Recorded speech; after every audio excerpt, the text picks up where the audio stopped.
Kia ora, it's Jer from the ReCreators. I thought I would do a small session on sanders and sanding and sandpaper. This is a component of both our furniture refurbishment workshop, and it's also a component of our power tools and woodwork. And I thought I'd take the opportunity to go through this in more detail because normally you would want it to be just a couple of minutes, but we'll go and talk about it given that you're going to be at home for a little bit. So first off, I've got 4 different types of sanders here, so I'm going to go through how they work and what they are. The first one I have is a mouse sander or a detail sander. Obviously, this is not particularly powerful. It's the least powerful of all our sanders, but it's really good for getting into corners and small spaces. So it's definitely worth having for that purpose, but it's not really particularly good for big jobs. The second sander I'm going to talk about is an orbital sander. This is a circular orbital sander, and this is a really good sander. I really love it. It works really well on furniture, but I wouldn't use it for massive things around the house. I use it and I work in conjunction with the wood grain, but even though it's circular, it's still fine to go up and down. It doesn't affect the grain of wood. It's a really good power tool, and I have to say I do love it. The next sander I have is a rectangular orbital sander, and it works similar to the circular orbital sander. It's also a really awesome tool and works pretty much in the same way. So it's really just a choice when you come to eventually to our workshops. You can have a play with them and see which one you like more. The final sander that I'm going to talk about today is this belt sander, which is awesome for doing stuff outside in terms of your house and weatherboards. It's also really good for big pieces of furniture, and it's a real grunty sanding machine. I would use it really for lower grits, and I'm going to talk a little bit later about the grits and sanding paper. Yeah, so it's really good for big pieces of furniture, obviously not really good for small, delicate pieces. So here I have some examples of different grits. You see that we have a really low grit, which is 40. This means that in a square centimetre, it's the amount of grits in that. So there's 40 here, and you can see it's quite rough. Here we have 180, and you can see it's much finer. And if we work along up way through, we go from 100, 180, 240, 400. So the higher the number, the finer the sanding paper. And this is about finishing your product.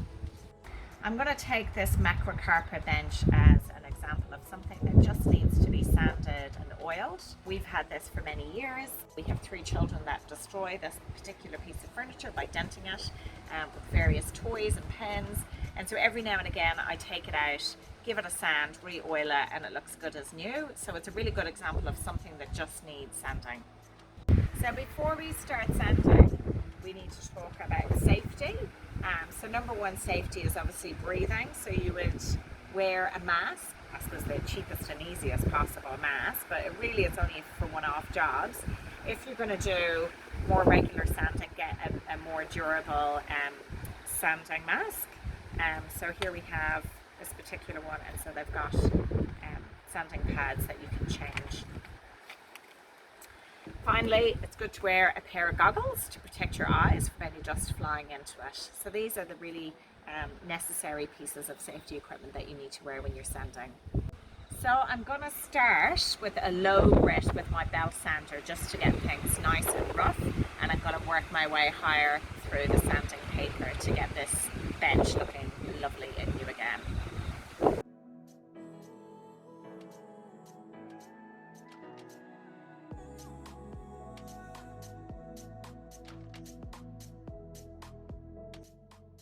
So I've just done a really low grit sand on this with belt sander, and you will have noticed that I will have gone with the grain. It's also probably about to rain, and in that case we need to move all of this inside. I would strongly recommend that you never sand indoors unless you've got a really good extractor fan.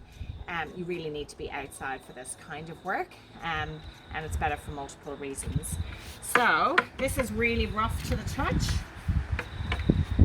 Really, and you can see even the bits of sand grit on this. So this is really rough to the touch. So the next grit that I'm going to use on this is going to be 100, and I'm going to use my rectangular sander.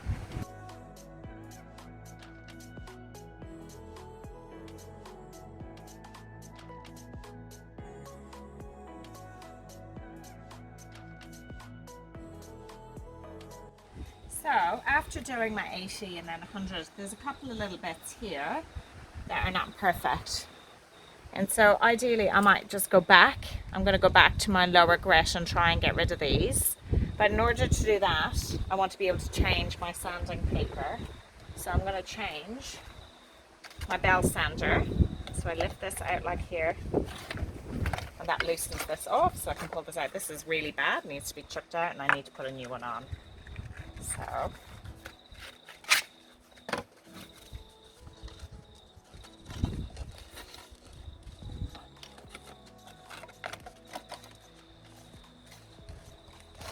there we go, we just slide it on.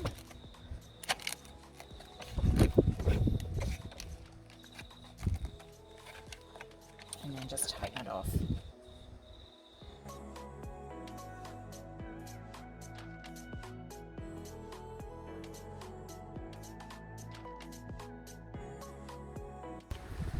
Okay, so you can see that that's gone back down to a lower grit to go back and just get at those imperfections. It's a wee bit better now. So I might go back up now to 100.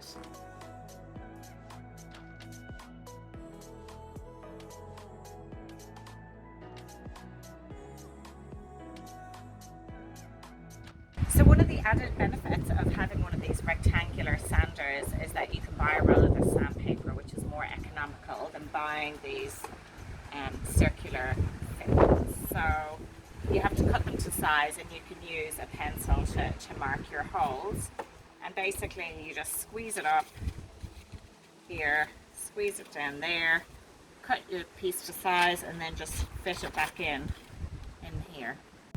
So I'm just going to put on my new sandpaper here, and I place it on here, and I can hold it one way and push it the other just to make sure that it's nice and tight and that there's holes here aligned so that the dust can escape. So that's 180 that I'm going to go on next.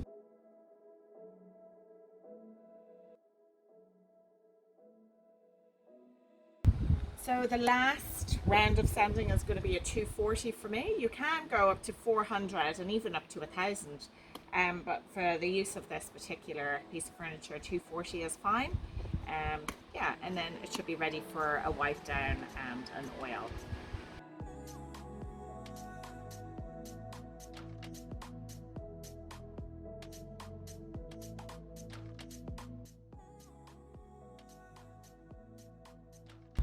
Okay, so this is really smooth now, up to 240, and so all I'm going to do is give it a wipe down, take all the dust off, and when it's dry I am going to put some Danish oil onto it.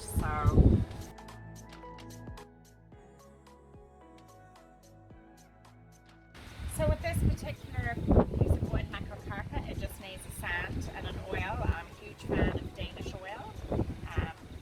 So you need to put a couple of coats on, and between coats leave it for a day preferably. It already has a lacquer built within it, which is why it's particularly good. Yeah, so I will show you how to put it on. You want to put a bit of the Danish oil on your rag, and you want to massage it in.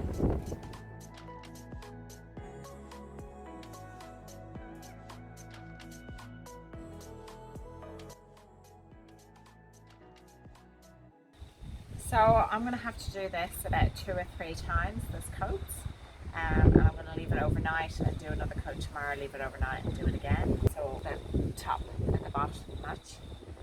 But basically that's an example of sanding and oiling. So let me know if you've got any questions.